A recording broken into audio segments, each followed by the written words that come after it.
is Matt Shea. He's a far-right pastor, politician, and lawyer, as well as the current representative of Washington's 4th District. He graduated the Army ROTC program from Gonzaga University and currently holds the title of captain in the Army National Guard. Despite the fact that he has been accused of sponsoring and empowering domestic terrorists on his biweekly radio show, The Patriot Radio, by the FBI, that he co-founded and directs the Washington Family Foundation, a Christian conservative advocacy group that has tried to pass anti-immigration, anti-same-sex, and anti-Muslim legislation in the past, as well as failing at them. He's also a founder of COWS, or Coalition of Western States, a group of far-right militias who want to form a seditionist territory to hold a Christian ethno-state. He also sponsors the idea for Washington State to cut itself in half and form a new state called Libertalia, or Liberty, or Columbia. No real reason why the names keep changing, they just change every time.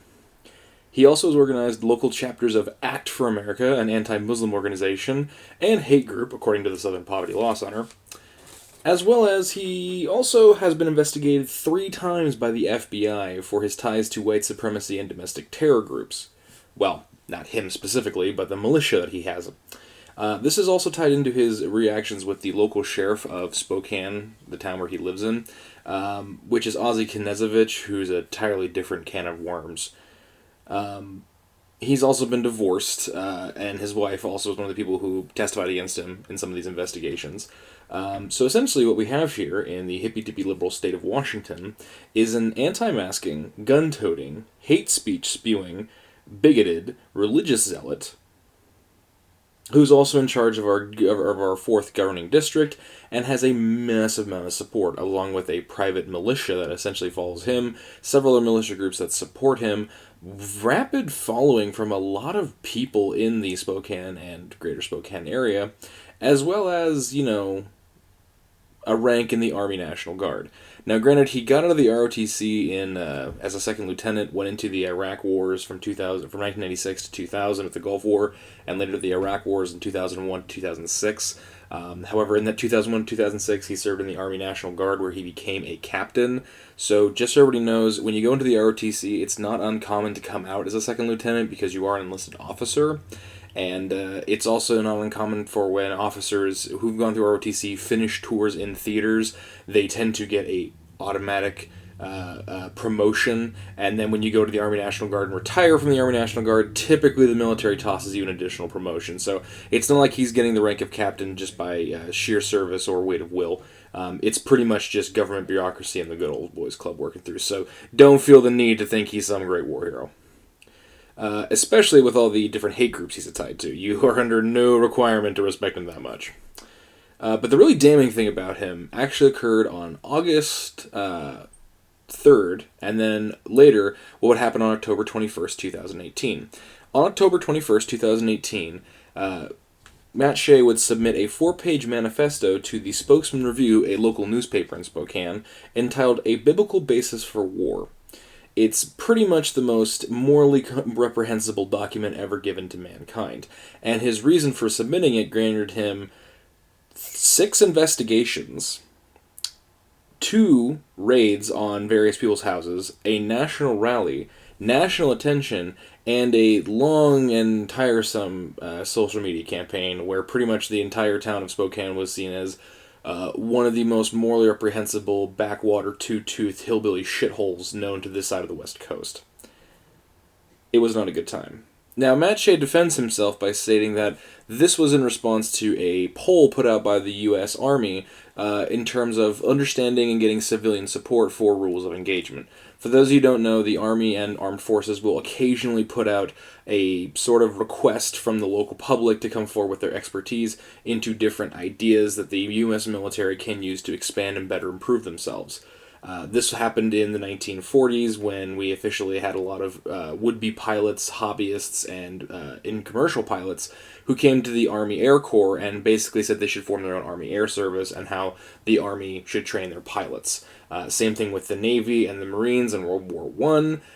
These documents do come out from time to time. This one on August 3rd happened to be about rules of engagement for treating civilians, basically, or a combat zone. What are some really good ways we can train our soldiers to better handle the traumatized civilians. Now, whether you like it or not, a lot of times these requests and posts are really just PR schemes to make people think that the military is in favor of improving things. What happens a lot of the time is that some very morally reprehensible and really fucked up people will put forth some absolutely like Geneva Convention defying ideas to the U.S. military, and the U.S. military never really goes through with them because obviously they have international law to keep up with. But we're not going to talk about that today. That's a whole different rabbit hole to go down. Instead, we're going to talk about the biblical basis for war, a 4-page manifesto that I'm going to read to you today so you can see exactly how bat crap crazy some of the people that come out of Washington are. Now, some minor context before I begin. Number one, the biblical basis for war can totally be found in a PDF sponsored by the Spokesman Review online. You can go and Google this and find out. I'll probably put a link in the description below for anybody who wants to see this, because it's legitimately pretty fucked up. It was under the reasoning that the military was asking for rules of engagement for how they should fight wars. That is his kind of lying, alibi going so far right now. In reality, what it was basically how he thinks warfare should be conducted. As far as I know, this didn't cause any demotions or any chain of command. The investigations, in a lot of ways, haven't turned up much. I don't have access to the investigations right now. But basically, nothing really came of it. So basically, either he's not serious about this stuff and is all big publicity stunt, or whatever happened was just close enough to the line to skeet past. And this is also in tying with my recent and highly pushing of Nazi wolf packs and white supremacist groups working with militia groups, is that they have a lot of the information we're going to read here kind of ties into what they believe in with making Christian ethnostates. Just a thing to remember that the U.S. military and the whole Biden putting the hold order out on the military has not so much been this new idea of checking the U.S. military for white supremacists. It's been something the military has been doing for a very, very, very long time. And one of the reasons why this was such a big deal for Washington and grant such international acclaim was because you now have a person who was in the U.S. military who has ties to white supremacist groups, who just basically promoted a way of warfare that breaks every Geneva Convention known to man. So the military keeps track of this only to keep their own graces up. They with white supremacy if it's not out and about. Like if they have a white supremacist trooper, they're not going to go and throw him in the brig.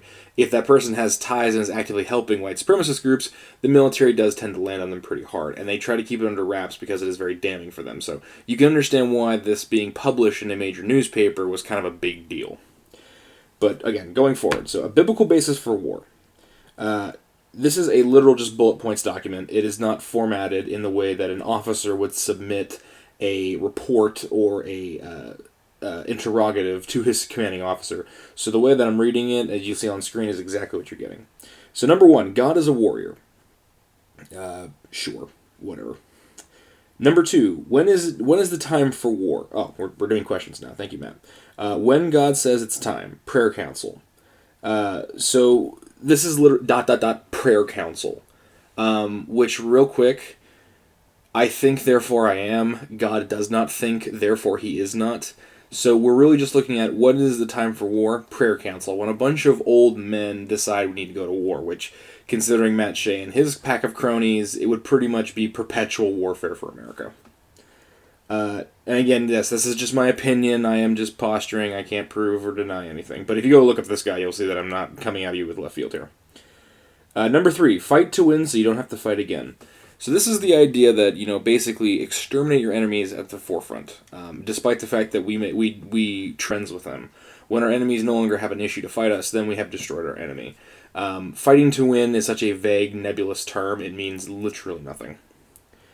4 things to stay within God's will. Because again, the U.S. military is apparently a holy crusading force. Number 1, a holy cause, of course determined by the prayer council. Number 2, or B, a holy leader, which of course would be Matt Shea in most cases.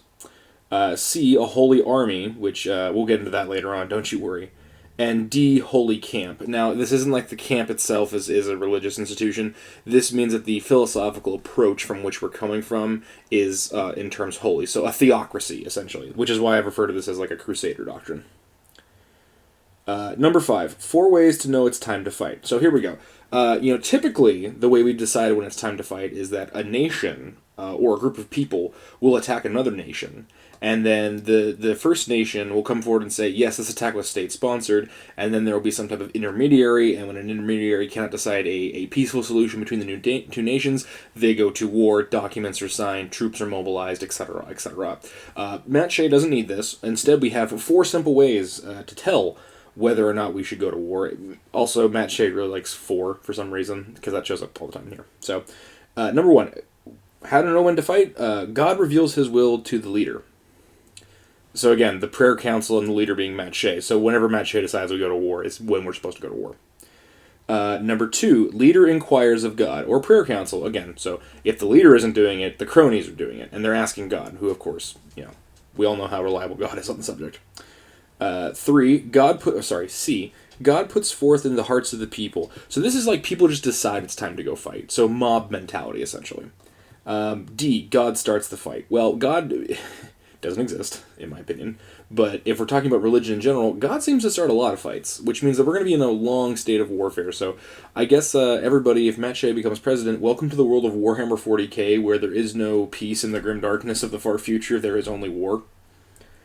6 things for a holy army. So now we're getting into the requirements of what a holy army should have. Keep in mind, this is just the first page. Things for a holy army. A, sacrifice, worship, and prayer. Vague gesturing. B, circumcision / saved. So this is the thing I thought was really funny. Matt Shea doesn't like Jews, because circumcision comes up a lot in this discourse, and it's weird that he thinks circumcision is like a Christian thing when it's typically been a Jewish thing, so cultural appropriation of that. But circumcision is total genital mutilation. Also, saved, he means specifically baptized and taking communion, because he is Catholic. So congratulations everybody who gets circumcised Catholics. Great. C, a vow, consecration unto the Lord. In Warhammer 40k, we just have you sign these little pieces of paper called purity seals, and then we wax seal them to your armor. I'm going to be making a lot of Warhammer 40k jokes, just so you know. D, trumpets and an ark. And trumpets, we have the Marine Corps band, I guess that kind of counts, but an ark, like the Ark of the fucking Covenant, like the thing that the troops would bring into battle that held the 10 Commandments, holy artifacts. Yeah, he's 100% serious about this, by the way. This is not a joke. This is literally a thing. 5, atonement / money, because of course, we're on the first page of a religious war. Obviously, money's going to be involved. And F, a promise to God before, during, and after, which is this is very redundant, because if you have sacrifice, worship, and prayer, that kind of is the consecration and the vow. So really, there's only 3 things you have to bring on here. You have to basically snip your dick off, and make some prayers to God, and then bring with you a giant golden box and some dudes with some horns. Because we fight warfare with swords and shields and the trumpet blowers. We're gonna siege the walls of Jericho. 7, 5 facts about war. Keep in mind that this is asking people rules of engagement and treatment of citizens coming out of a combat zone. But here's 5 facts of war. Number 1, war is a fact of life. So apparently Matt Shea takes his philosophies from the orcs from Warhammer 40k, where there is nothing but a good crumpin'. Number 2, God is with us, and the battle is his. Because Matt Shea really does believe that America is God's holy sent kingdom. He's really deep into this stuff. Numbers 3, numbers are inconsequential. Now, normally I would say that's not true. Typically the army with the largest amount of people wins, especially in wars of attrition. But, in the modern day and age, this is actually true. You don't need to have a lot of numbers to win. A tank can take out an army if you do it right. D, armaments are inconsequential. So now we've gone from a point to his benefit to a point to his boon, or bane.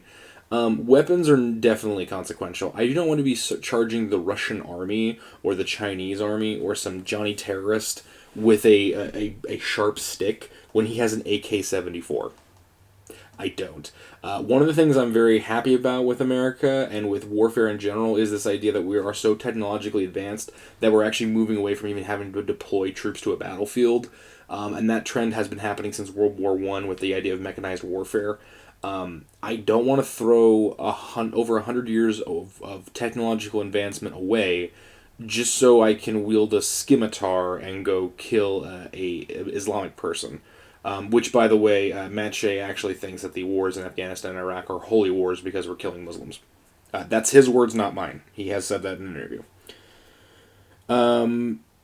Number 5, Isaiah 57:1, which he cites as why righteous men are killed. Now, I'm going to Google real fast what Isaiah 57:1 is in total context. 1 second. 57:1, because I don't have my Bible on me. So, Biblical Gateway, Isaiah 57:1. The righteous perish, and no one ponders it in his heart. Devout men are taken away, and no one understands that the righteous are taken away to be spared from evil. Those who walk upright enter into peace. They find rest as they lie in death.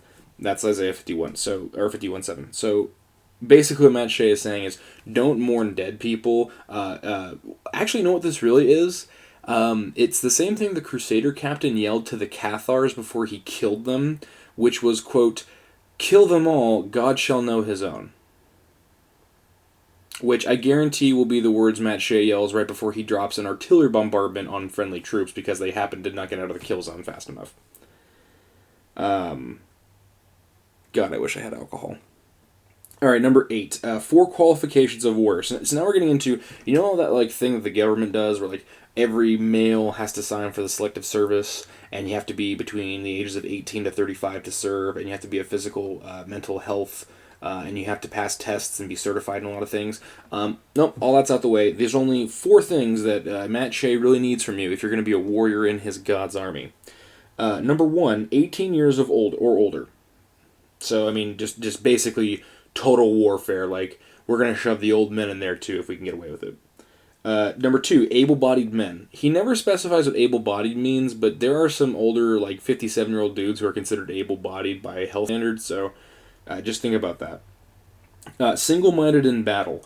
So, Matt Shea wants berserkers and marauders who are just focused on killing or raiding or that other thing that Anglo-Saxon marauders tend to do from time to time.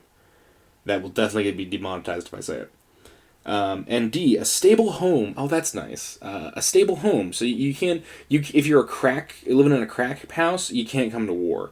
Keep in mind here that a stable home by Matt Shea standards is not the stable home most of us are thinking of, where you have people who love and cherish you, and you don't have a lot of stressors, and that there's financial compensation is reached. Matt Shea pretty much believes that women belong in the kitchen, barefoot and pregnant, and as long as the man is going to work and providing money, then that's considered a stable home. Number 9, 5 exemptions from service. So here we get into how you can get out of serving in the military, and this is very telling. Number 1, training family, a new home. So, biblically speaking, training a family is basically you just knocked up your wife, you just got married, and you have to teach her how to take care of your house.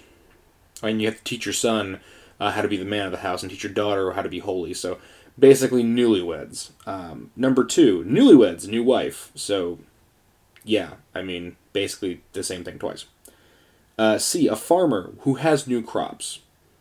So basically, Matt Shea just can't go to war between the spring and the summer. Sacred, fear means a lack of faith, offer to leave, or basically, okay, this is basically volunteers. He will let you, if you do not feel you can physically fight, if you're basically a conscientious objector, you can leave. Actually, you won't leave the front line service. You'll probably just get shunted to the logistics network because that's how the U.S. military normally does it. Ironic that in this listing, you'll notice that he's not giving specifics for able-bodied, like exemptions from service, mental deficiencies, exemption like dementia, exemption from service, neurodivergence, exemption from service, conscientious objector, abstentions from service, physical impairment or disability, exemption from service, not the right faith. Because again, Matt Shea thinks only men should go to war, and that all men have to be Christians. Like if you're Jewish, he shouldn't let you in, but that's not considered an exemption. So again, like in the grand war machine of providing for Matt Shea's holy war, there's always something for you to do. Oh, and number 5, priests duty to the ministry and temple, which of course Matt Shea is. So he gets to sit on top, ordering all the troops, like fucking Julius Caesar himself, and all of his lackeys get to go off and do whatever they're going to do. On to page 2. Yeah, this is a long one. 10 rules for war. So here we have our official rules for war. What are we are and are not going to do? And there's only 10 of them, as opposed to the literal library's worth of rules of engagement that troops have to learn. A. Conduct. Okay, this is another thing too. You'll see on the screen. He subnotes it as A, and then he has 2 subnotes or subfiches, which are listed in Roman numerals, which is not how you do this. It's just not. It's actually backwards. You should have the lowercase I for your A, and then your A should be the sub-points therein. Sorry, grammar Nazi. Conduct a census of all able-bodied males 18 to 45. So again, multi-generational warfare. Identify exemptions, see above. Well, we already went through those. Appoint captains of tens, 50s, hundreds, and thousands. So, captains, leaders of tens, 50s, hundreds, and thousands. So, tens, decimachio. 50s, phaesuries, or phasurians. Hundreds, centurions. And thousands, millennios. Matt Shea's organization for warfare is based off the fucking Romans. As opposed to squads of 10, or 12 if you're the Marines, with a squad leader, cut up into companies, cut up into divisions, cut up into brigades, cut up into armies, cut up into wings. You know, the normal way we organize a fucking military of thousands. Rule number 2. Avoid bloodshed if possible, which is completely bullshit. When we get into the actual operations of warfare, you'll find out that it's completely useless. If we were trying to avoid bloodshed, we wouldn't be launching war. Like when you go into war, the way that Matt Shea wants to, blood's going to be spilled. Number 3, make an offer of peace before declaring war. Oh, that's nice. Usually that's how that works. Unfortunately, the offering of peace comes with some caveats. 1, not a negotiation or compromise of righteousness. So, basically just, hey, surrender or we kill you all. Number 2, must surrender on terms of justice and righteousness. These terms of justice and righteousness, by the way, so if you surrender to Matt Shea, this is what you have to do. Number 1, stop all abortions. Yeah, I mean, you knew it was coming. I don't know why any of you were shocked. Number 2, no same-sex marriage. He's really hung up on hating the gays. 3, no idolatry or occultism, which he classifies as anything beyond Christianity. 4, no communism. Just randomly. Did I mention Matt Shea is a Republican? 5, must obey biblical law, specifically his biblical law, which, of course, the biblical law for conquered peoples is that they become second-class citizens and essentially slaves, so we can add slave master to the list of sins against Matt Shea. I do hope Satan has a very special spot in hell for this individual. I really do hope there's an afterlife for him, and I hope it is hot and terrible. Else I feel we'll have all been sold a false bill of goods. God. Oh, another sub-point. If they yield, must pay share of work or taxes. Matt, they don't have to pay this is called reparations or collections. Most militaries have done away with this after World War II because it's very destructive to a people. But if you didn't go to war, you don't have to pay for the taxes. If you're just coming in and sitting down and having a meeting with people, you haven't expended any of your resources to need it. So this is just literally just colonial imperialism and marauding. Number 4. If they do not yield, kill all the males. But take the little... Yes, go into the land of Canaan, you Israelites, and kill all the firstborn males, the men, and the old women, but keep for thyselves the virgin women. So Matt Shea also supports war wives, and a term that I will not use for its racial connotations against the native people of America. which Matt Shea has used. Oh, Jesus. Okay, point D, whatever the organization on the system is. War is not waged against nations, but against men. No scorched earth or Sherman's March to the Sea. This is going to be really funny because in about two sentences, he's going to completely dial back on this. Also, Matt Shea is a states' right advocate and thinks that Sherman's March to the Sea is like this horrible epitome of war crimes and it was totally unjustified, despite the fact that he's advocating for actually a lot worse than what Sherman was advocating for, and that the only reason Sherman's March to the Sea was seen as so horrible is because the South and the Daughters of the Confederacy launched a huge propaganda campaign. In reality, Sherman just embodies Northern big dick energy the same way Stonewall Jackson embodies Southern big dick energy. Two men that were completely flawed in their own rights, quite racist unto themselves, who have been mythologized because they're dead. But I hate, whatever. No salting of the earth, I guess. E. Cut down only non-food trees necessary for supplies. Safeguard production over politics or retribution. Okay, there you go. So basically, don't cut down all the fruit trees. Don't do what the Germans did when they were retreating and chop down all the cherry trees in France to exploit them. What the Russians did. F. Do not attack or kill productive citizens. They are your base of support after the enemy is defeated. Slaves. Don't kill all the civilians because we want slaves, Matt. That's what you're trying to say. G. Law of booty. I shit you not there. He calls it booty. Because the law of plunder would be a violation of the things and be a little too on the nose. So the law of booty. Apparently we're fucking pirates now. More of this. This dude's organization skills make me cringe so hard because you can definitely tell that this guy graduated from a college that he just went to, paid some money, and was a rich boy, and they put him out because this organization is dog shit. This is not the quality expected of a fucking lawyer.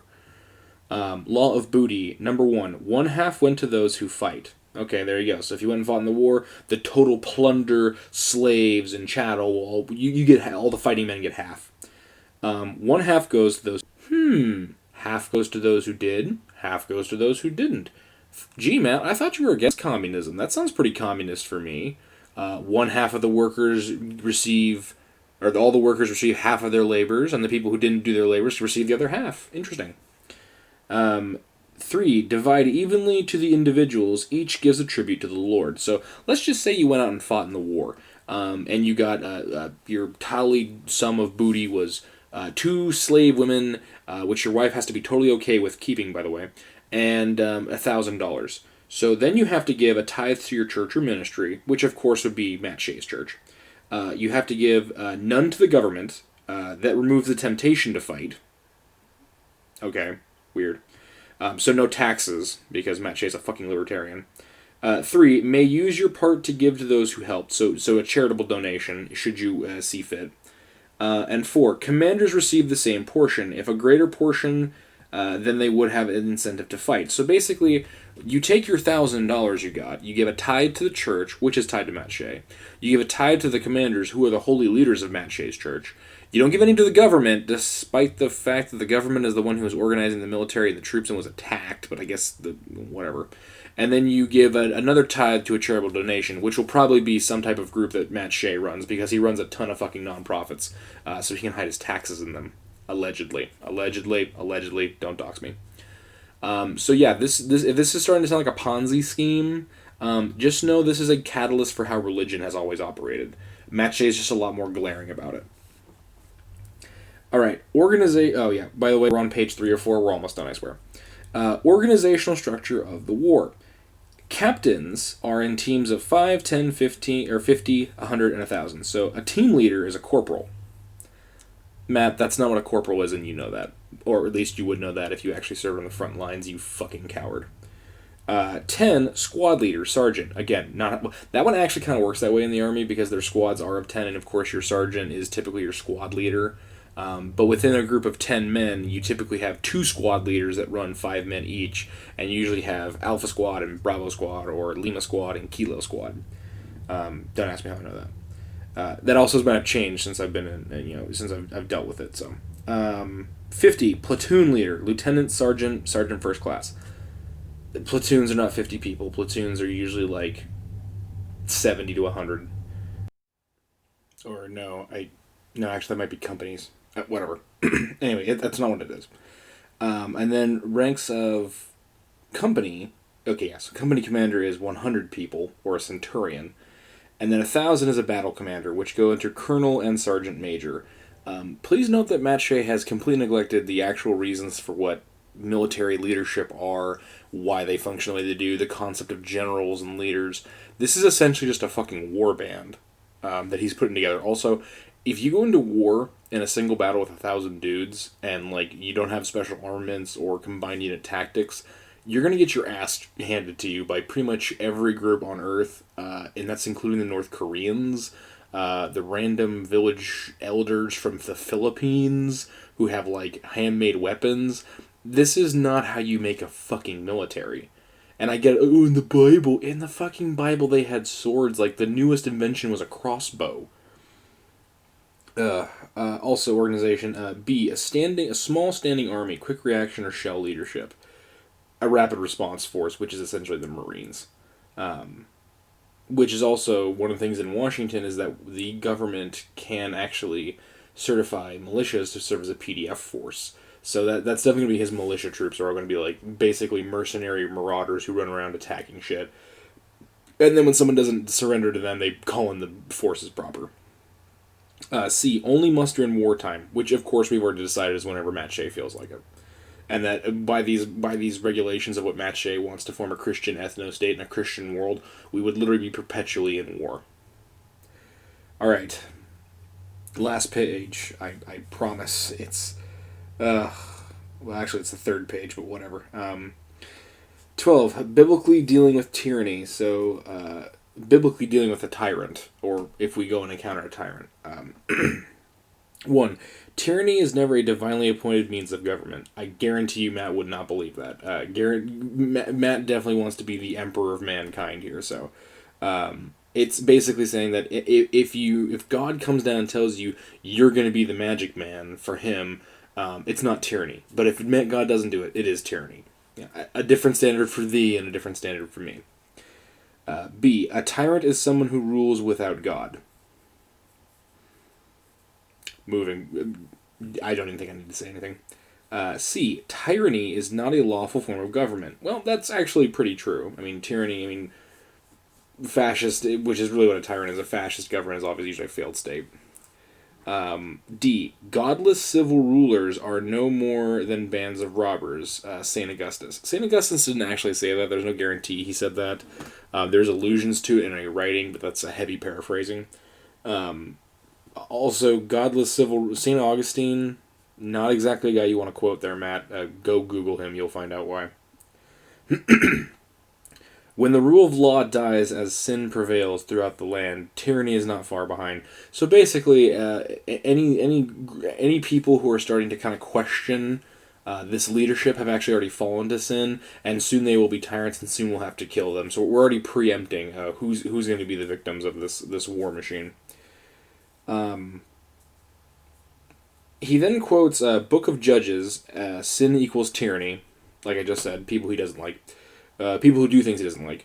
He then quotes Deuteronomy 28:1, blessings for obedience, and Deuteronomy 28:15, curses of disobedience. I'm not going to go into Deuteronomy. Most biblical scholars kind of admit it's one of the more bullshit books of the Bible.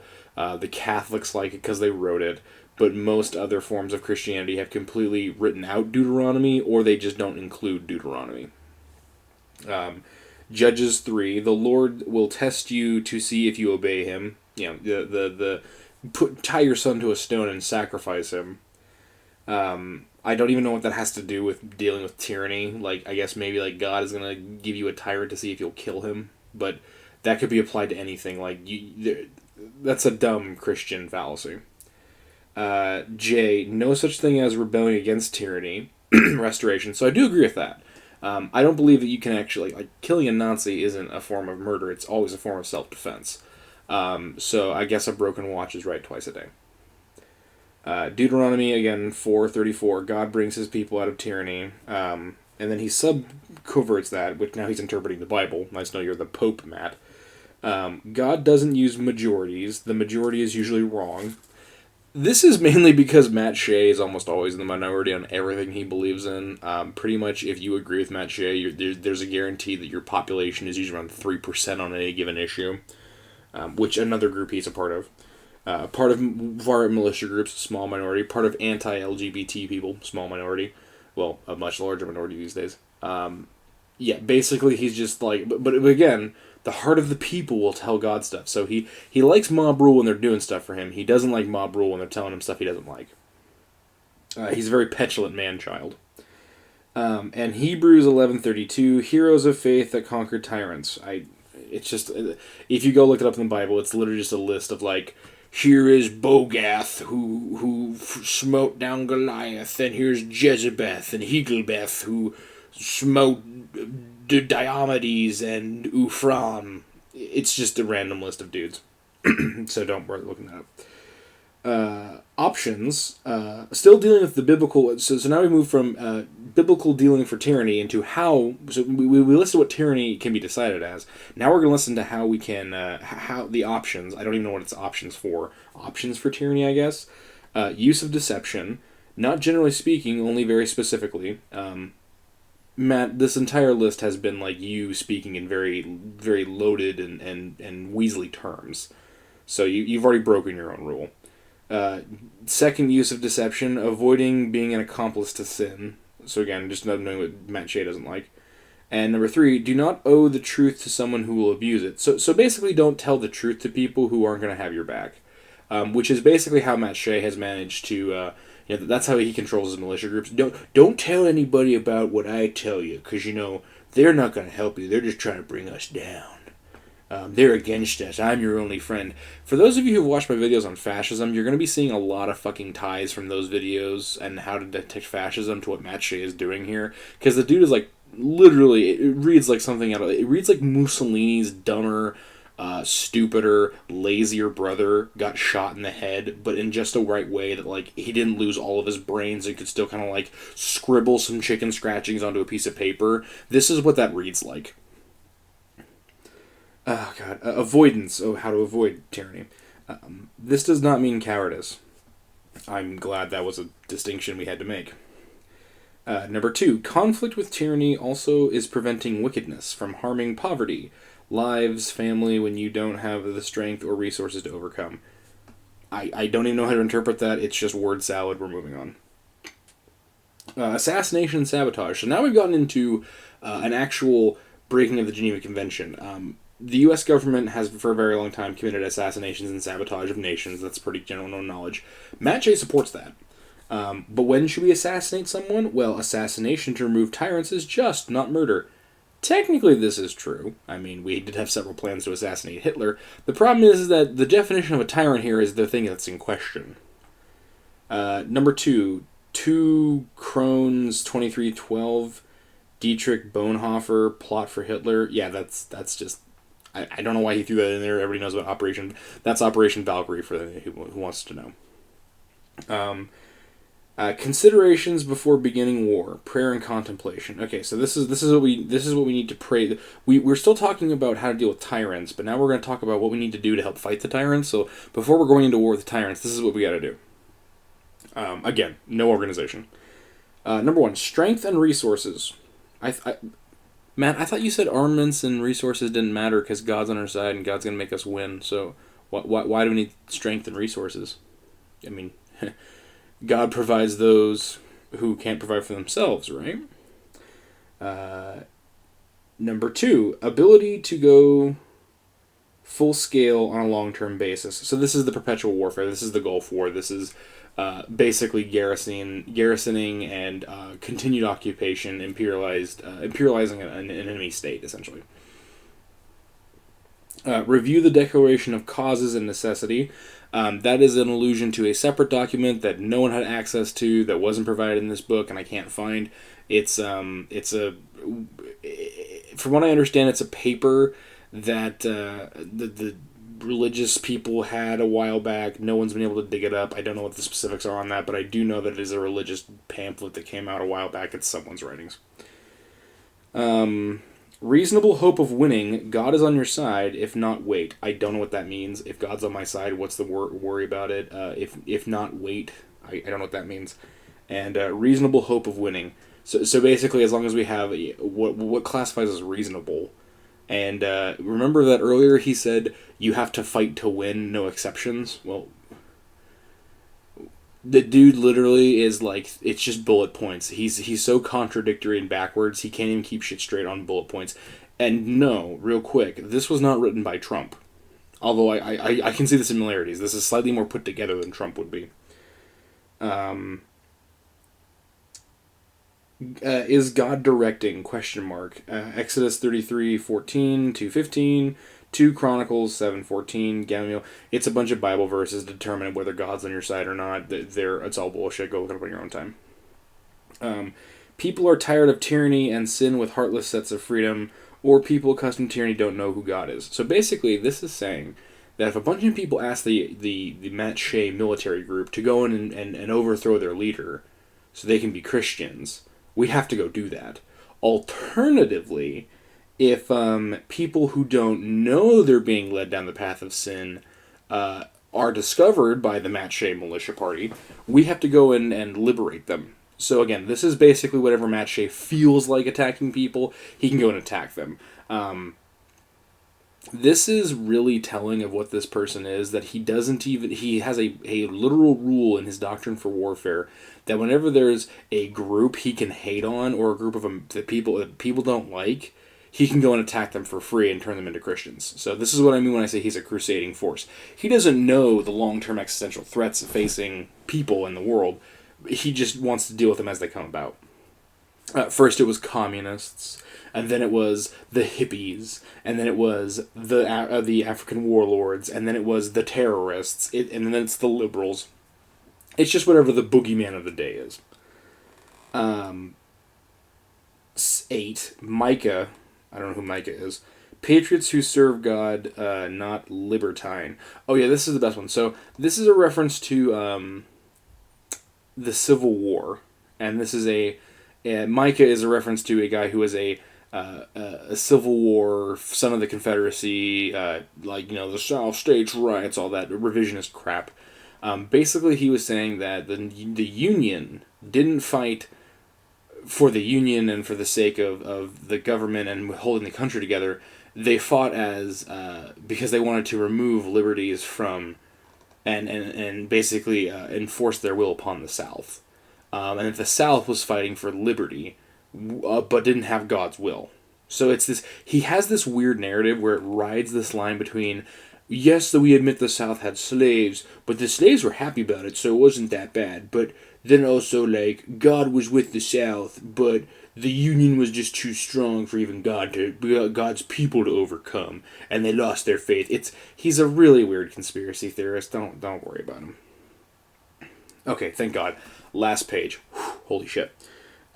Warrior priests. I have no idea what this is. A living sacrifice. I guess that's a component of the warrior priests. B. Intercession through thoughts and prayers and actions. So it's just the Pope. C. Adam was told to tend and guard. Abad and Shamar. Whatever. D. Warrior equals guardianship. E. 2 Chronicles 23:8 through 23:9. Armed guards and weapons in the tabernacle. It basically just says don't bring weapons into church. F. Prayer, humility, wisdom, courage, and protection. James 4:8. Draw near. Okay, so basically what the warrior priests are essentially dudes that used to be with the crusading force who would walk around the battlefield chanting prayers and preparing the warriors for battle. In Warhammer 40k, they call them chaplains. I don't know why they're included in this list. They just show up out of nowhere. And here's the final note of this diatribe. 14. Freedom is in Jesus Christ. Where the Spirit of God is, there is liberty. Which is basically just saying, as long as we're doing it, we're okay.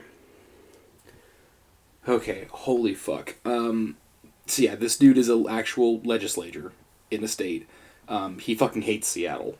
He hates where I live. He hates liberals.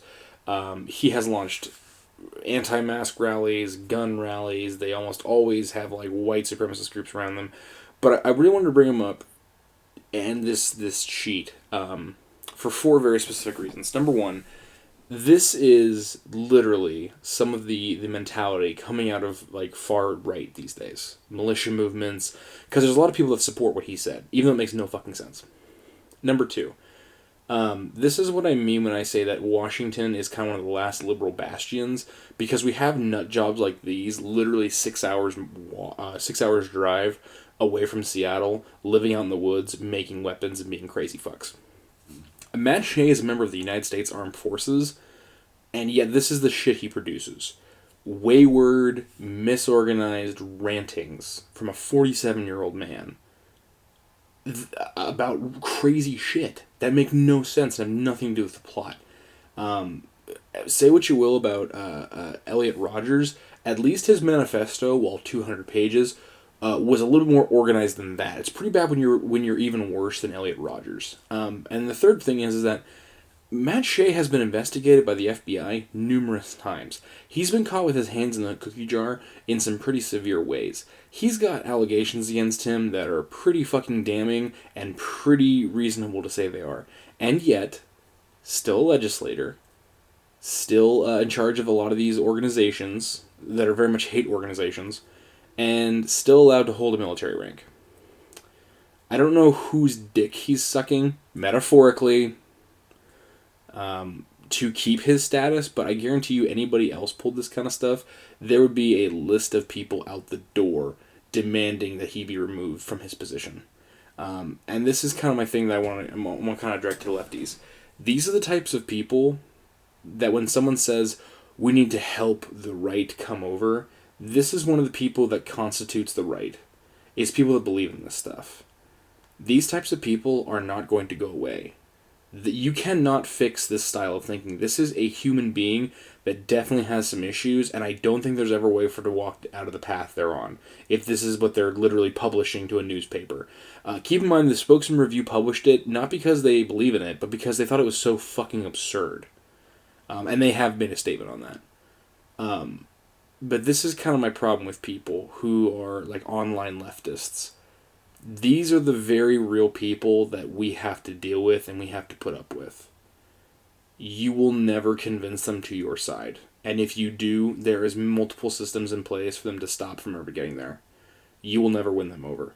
Our only hope is that these people have no amount of power and we bleed their movements to the point where they physically can't sustain. Because this is a problem you can't fix. This is an infection that has metastasized and taken over the host. You can't not cure this. This is a sickness by which there's only one way to solve it. And it's not from courting and doing mass labor movements and trying to see eye to eye. These people and us leftists will never see eye to eye. Never. Sorry to get real on you like that, but again, you can look this all up. This is all a true story. I'll see you guys later.